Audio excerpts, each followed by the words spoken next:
None of us like to think about deadlines, but there's one that comes up every spring. Each April, everyone everywhere has to file their taxes. But now, the IRS is helping individual taxpayers enter the information age. Filing taxes. The truth is, no one looks forward to that deadline in April, but each year our paperwork and our tax payments have to get done.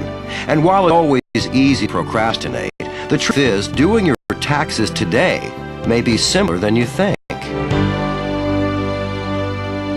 The year 2007, the Internal Revenue Service hopes to have 80% of all tax returns filed electronically.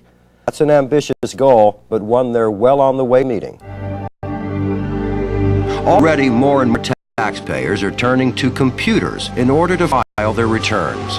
The IRS calls it e-file, and if current trends continue, e-filing may very well be the wave of the future. Last year, more than 35 million individual taxpayers e-filed their returns, with 12 million of them filing both federal and state taxes electronically.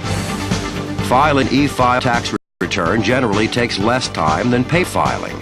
By using one of the many commercially available tax preparation software packages, a person can sit at a computer, calculate their taxes, and transmit their return to the IRS through a computer modem.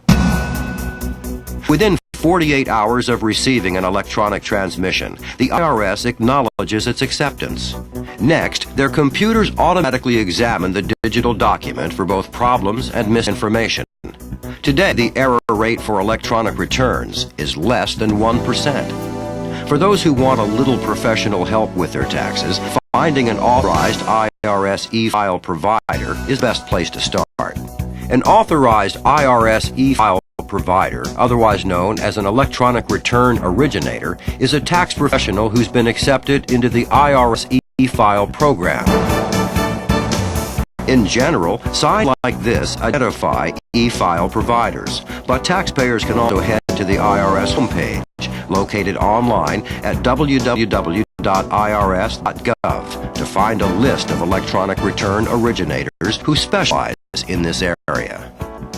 This year, most taxpayers who choose to do their taxes electronically can file a paperless return by self-selecting a 5-digit personal identification number and entering 2 pieces of information from their previous tax return.